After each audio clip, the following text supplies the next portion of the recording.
Hey guys, I'm back and today I'm going to be doing the products that disappointed me the most in 2024. This is not necessarily the products that came out in 2024 that disappointed me. It is just the things that, looking back over all the makeup that I've used throughout the year, I was like, I didn't love that. So we are going to start with one that I don't think I've ever mentioned on this channel. I honestly don't even know how this came into my life, but this is a Eucerin Urea Repair Plus cream. This has language, it looks like it's mostly in French.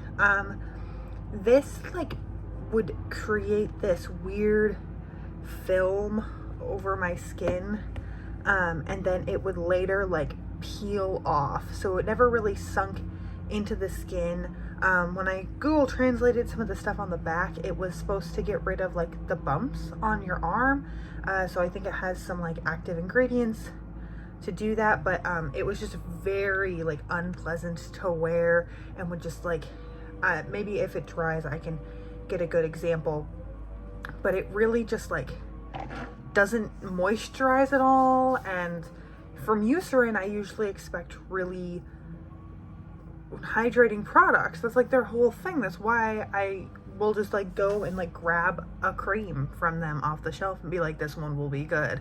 And yeah, it's hard to show now just because my hand is not drying as fast as I thought it was going to. But yeah, this was just, I don't know how this came into my life, but if you're shopping on Amazon and you see this, it's not worth it. And then the next one should come as no surprise, but it is my Tarte Maracuja Juicy Glow Foundation. This one is just glittery. It's both, it's kind of like what I imagine the Hollywood Flawless filter to be like, where it's a thin veil of coverage but mostly glow. But this is marketed as a foundation, which is just not the same. I don't know, it was just not my favorite. And it was also kind of orange, just the actual shade was very orange, and I don't know if that was my bad or if that's just Tarte, their products running a little bit orange in general. So that is one that I don't want to harp on a lot. Another one is this YSL Touche Éclat Radiant Touch Concealer. This one is fine.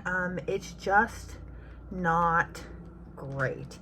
And for me, a concealer that is this expensive, you can kind of see it right there, but you can't really see it at all because it doesn't really do anything. I'd rather have something that's a little bit higher coverage that I can sheer out, rather than having something that's so sheer it doesn't do anything. And then at that point it's why am I even wearing makeup if I'm wearing a concealer that genuinely does not change the appearance of my under eyes at all.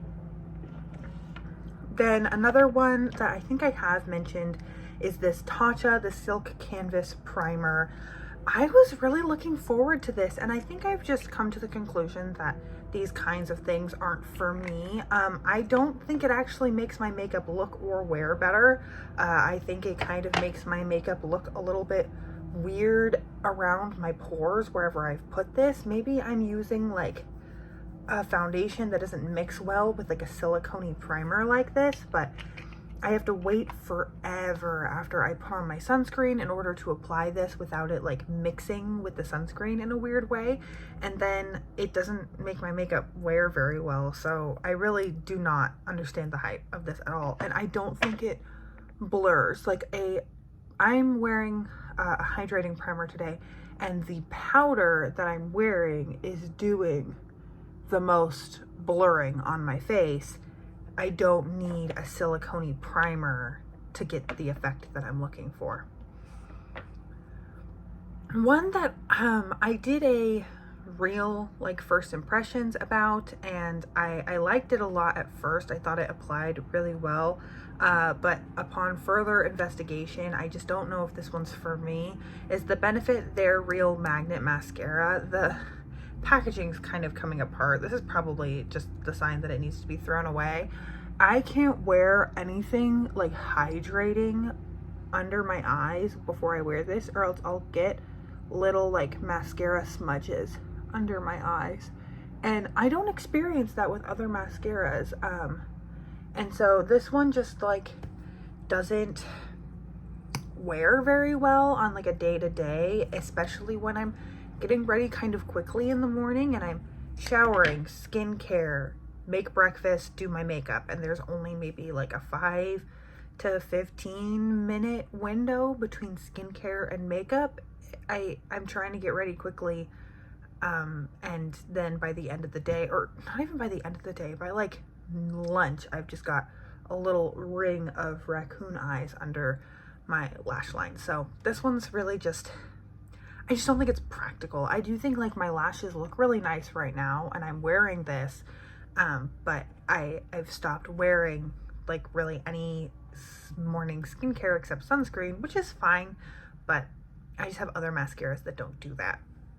And then the last one is one that kind of surprised me, but it's this Laura Mercier Caviar Stick Eye Color in the shade Rose Thorn.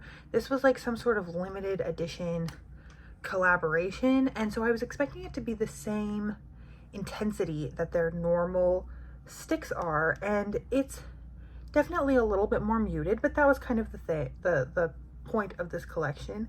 And then it blends out into like absolutely nothing.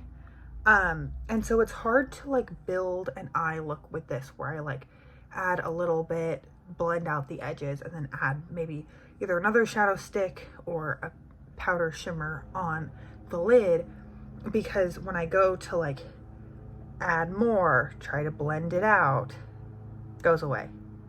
Add more, trying to blend out the edges, and it just kind of all looks like this after a while. And so I'm just disappointed because I love all of my Laura Mercier eye sticks. It's just this specific one that I think made it through quality control that maybe it shouldn't have. I don't know. It's not that like it's so intense that I have to like sheer it out. It's when I apply it, like this is the shape, and so I can't get like a diffused edge when I wear this, so I can really only wear this like as an eyeliner, which is fine. I will probably continue to do that, and use it when I want like a wash of this color all over the lid. So those were all of the products that disappointed me in 2024. If you have any warnings that you want to share down in the comment section below, please let me know. And most of all, I hope you are having an incredible, awesome day wherever you are, and that I get to see you in a future video. Thanks, guys.